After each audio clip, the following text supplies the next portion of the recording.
আমার একটা ছোট ভাই ছিল। সে ক্লাস ষষ্ঠ শ্রেণীতে পড়ে। সে আমাকে প্রায় বলতো, আপু আমি তোমাকে বিয়ে করতে চাই। তার মুখে এসব কথা শুনে আমি বলেছিলাম এ হয় না। তারপর একদিন রাতে হোটেলে নিয়ে যা করেছিলাম তা যদি জানতে চান তাহলে গল্পটি মনোযোগ দিয়ে শুনুন। আমার নাম সুমাইয়া। বাবা মায়ের আদুরে একমাত্র মেয়ে আমি। আমার পরিবারে 2 ভাই 1 বোন।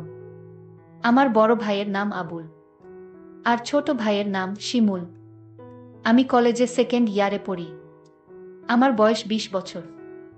আমার লাইফ আর 10টা মেয়ের মতো স্বাভাবিক না। অনেকেই বাজে মন্তব্য করতে পারেন। কিভাবে বিচার করবেন সেটা আপনাদের ইচ্ছা। আমি কলেজের ফার্স্ট ইয়ারে পড়ি।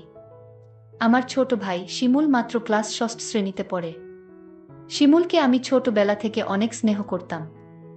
শিমুলকে আমি বোকা ভাবতাম, কারণ ও সব সময় বোকা হয়ে থাকত। আমরা 2 জন একই রুমে থাকি। শিমুল ভূতের গল্প পছন্দ করে। শিমুল যখন ছোট ছিল তখন আমি ওকে ভূতের গল্প পড়ে শোনাতাম। শিমুল ভূত এবং ভূতের গল্প ভয় পায়। শিমুলকে যখন ভূতের গল্প শোনাতাম তখন গল্প শুনে ভীষণ ভয় পেত, কিন্তু তারপরেও গল্পগুলো শুনত। কলেজে ওঠার পর আমার মনটা সবসময় অস্থির হয়ে থাকত। কলেজের ছেলেগুলো সবসময় আমার পেছনে লেগে থাকত। আমি কাউকে পাত্তা দিতাম না, কারণ আগে মনে করতাম আমার পরিবারের সবাই খুব সম্মানিত। আমার উচিত আমার পরিবারের সম্মানটা ধরে রাখা। একদিন শিমুল কোনো এক ভূতের ছবি দেখে মোবাইলে। মুভি দেখে ও ভীষণ ভয় পায়। এতটা ভয় পায় যে নিজের বিছানায় একা ঘুমাতে ভয় পাচ্ছিল। শিমুল আমার কাছে এসে রিকোয়েস্ট করে যাতে আমি ওর সাথে গিয়ে ঘুমাই। আমি প্রথমে ওকে নিয়ে খুব হাসাহাসি করি, কিন্তু আমি দেখি ও সত্যিই ভয় পেয়েছে। কিছুতেই একা ঘুমাতে যাবে না।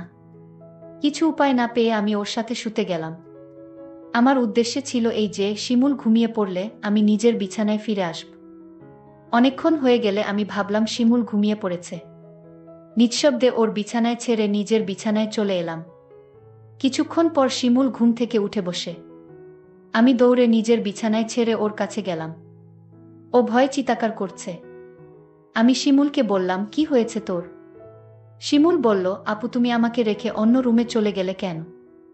আমি একা একা থাকতে ভয় পাই। তাছাড়া আমি ভূতকে বেশি ভয় পাই। ও কান্না করা শুরু করছে। আমি শিমুলকে সান্ত্বনা দিয়ে বললাম, লক্ষ্মী ভাই আমার, তুই আর কাঁদিস না। আমি কথা দিলাম কাল থেকে তুই আমার রুমে একসাথে ঘুমাবি। সত্যি বলছো আপু, কাল থেকে আমি তোমার রুমে ঘুমাবো? হ্যাঁ সত্যি বলছি। আমার ভাই একা একা রুমে ভয় পেয়ে কষ্ট পাবে, এটা আমি চাই না। আমি বুঝতে পারলাম ও ভীষণ ভয় পেয়ে আছে। আমি কোনো উপায় দেখলাম না। শিমুলের পাশে শুয়ে পড়লাম। শিমুল কিছুক্ষণ পরে ও চিৎকার মেরে উঠল। আমি বললাম, কি হয়েছে শিমুল? শিমুল বলল, আপু আমি ভূতের স্বপ্ন দেখেছি। শিমুল তখন ভয় পেয়ে গেল। আমি বললাম, আমি তো তোর পাশে আছি। শিমুলকে আমি যতখানি বোকা ভেবেছিলাম আসলে সে ততখানি বোকা না। এখন থেকে প্রতি রাতে শিমুল আমার রুমে ঘুমায়। একদিন রাতে শিমুল আমাকে এমন একটা কথা বলল যা শোনার পর আমার দম বন্ধ হয়ে আসছিল। ও আমাকে বলল, আপু তুমি অনেক সুন্দর। আপু আমি তোমাকে বিয়ে করতে চাই। আমি বললাম, বোকা তুই এসব কি বলছিস? আমরা বিয়ে করতে পারবো না। কেন আমরা বিয়ে করতে পারবো না? আমি বললাম, কারণ আমরা ভাই বোন। শিমুল জিজ্ঞাসা করল, ভাই বোন হলে কেন বিয়ে করতে পারবে না? আমি বললাম, যাদের মাঝে রক্তের সম্পর্ক আছে তারা একে অপরকে বিয়ে করতে পারে না। ধর্মে নিষেধ আছে, না মানলে পাপ হয়। শিমুল বলল, নবী আদমের যুগে তো তারা বিয়ে করেছিল। শিমুলের কথা শুনে চমকে উঠি। শিমুলকে জিজ্ঞাসা করি, কে ওকে বলেছে এসব? শিমুল বলল, ওকে কেউ বলেনি, ও নিজে অন্য একজনের কাছ থেকে জেনেছে। শিমুল আমায় বলল, আপু যদি বিয়ে করতে না পারো তাহলে আমি তোমার কাছে একটা কিছু চাইব। আমি বলেছিলাম, কি চাইবি বল, আমার কাছে থাকলে অবশ্যই তোকে দিব। শিমুল বলল, আপু আছে তোমার কাছে, তুমি প্রমিস করো দিবে। আর যদি তোমার কাছে না থাকে তাহলে আমার কোনো আপত্তি নাই। আপু আরও একটি কথা বলতে চাই তোমায়, তুমি কি জানো আবুল ভাই প্রতিদিন রাতে মায়ের ঘরে যায় এবং কি করে তা কি তুমি জানো? আমি শিমুলের প্রতিটা কথা শুনে আমার বিরক্তবোধ লাগছে। আমি শিমুলকে বললাম, আবুল প্রতিদিন রাতে মায়ের ঘরে গিয়ে কি করে বলতো? তখন ও যা বলল, আপু বাবা মায়ের সাথে যা করে দাদাও তা করে। আমি বললাম, তুই কিভাবে দেখলি? আমি আপুকে বললাম, তোমার বিশ্বাস হচ্ছে না। আমি ওর কথা বিশ্বাস করতে পারছি না, কারণ ও ছোট। আমার সাথে কখনো মিথ্যা বলেনি, কিন্তু নিজের চোখে না দেখলে বিশ্বাস করা যাচ্ছে না। আজ বাবা বাড়ি নেই। শিমুলকে বললাম, আজ বাবা বাড়ি নেই, আজও আবুল দাদা মায়ের ঘরে গিয়েছে কিনা। শিমুল বলল, ও আবুল দাদাকে মার ঘরে ঢুকতে দেখেছে। আমি সিদ্ধান্ত নিলাম আবুল মায়ের ঘরে গিয়ে কি করে তার রহস্য জানতে হবে। আবুলকে নিয়ে মায়ের ঘরের সামনে গেলাম। মায়ের ঘরের দরজা ভেতর থেকে লক করা। আমি কি জানালার দিয়ে চোখ রাখলাম। এ দৃশ্য দেখার পর শিমুলের কথা শতভাগ বিশ্বাস করলাম। শিমুল আমাকে বলল, মা আর দাদা এই ঘরে কি করে? আপু আপু তখন রাগান্বিত হয়ে বলল, কি করে সেটা আমার মুখ দিয়ে বলতে হবে নাকি? তুই দেখিসনি? তুই কি অন্ধ নাকি? আমি আপুকে বললাম, আপু তুমি আমার সাথে রাগ করছো কেন? আমি আবার কি করলাম আপু? কাল বাবা আসলে আমি বাবাকে বলে দিব মা আর দাদার কথা। বাবা জানলে বাবার মনে অনেক কষ্ট হবে। আমাদের সুন্দর পরিবারটা নষ্ট হয়ে যাবে।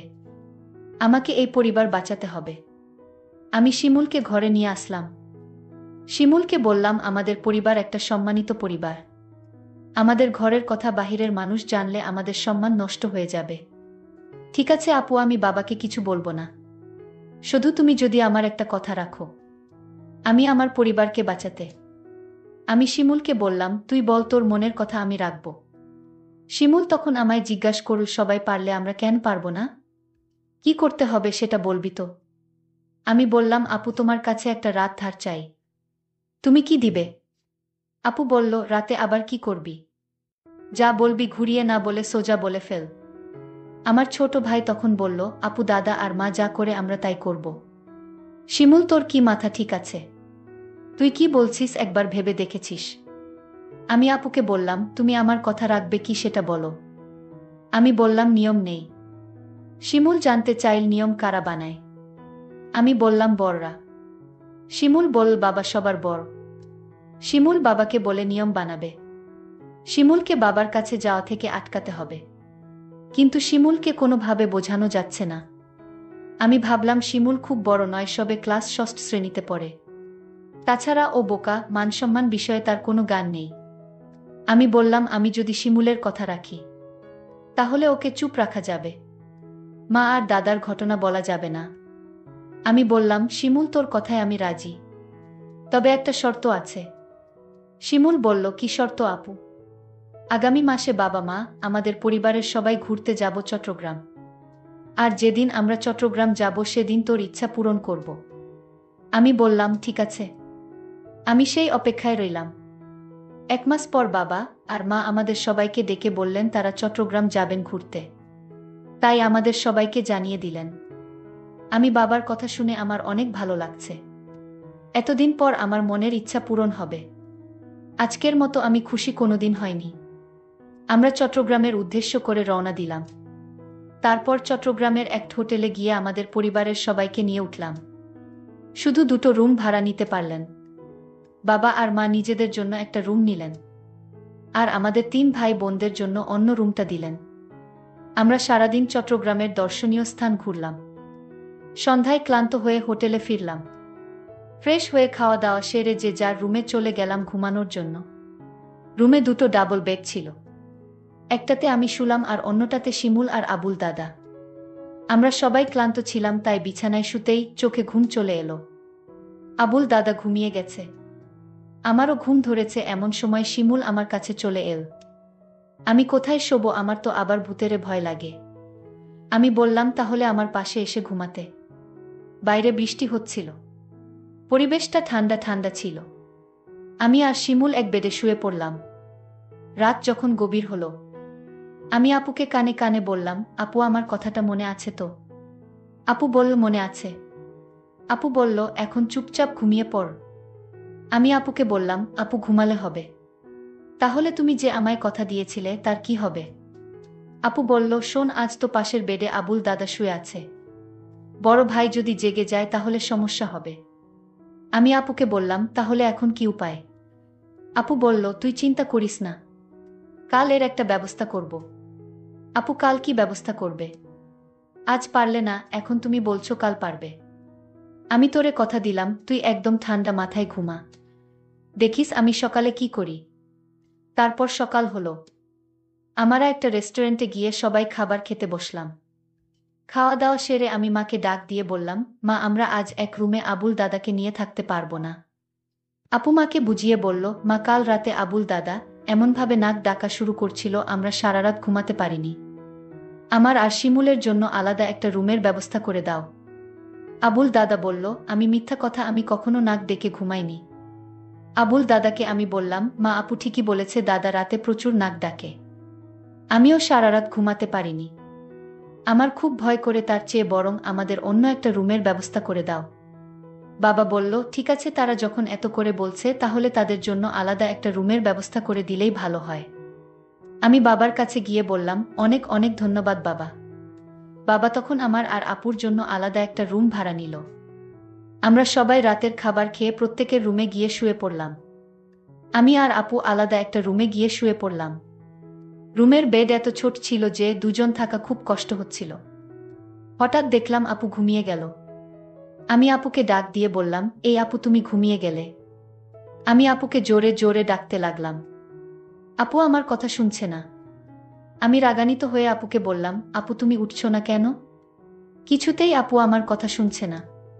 আমি আপুকে গ্লাস থেকে পানি নিয়ে তার মুখে ছিটা দিলাম। তাও আপু উঠছে না। আমি আপুকে বললাম, এই আপু আমি কিন্তু এখনই বাবাকে দাদার ঘটনা সব বলে দিব। তুমি যদি না উঠো। তাও দেখছি আপু উঠেনি। আমি ভয় পেয়ে গেলাম। আপু ঘুম থেকে কিছুতেই জাগাতে পারছি না।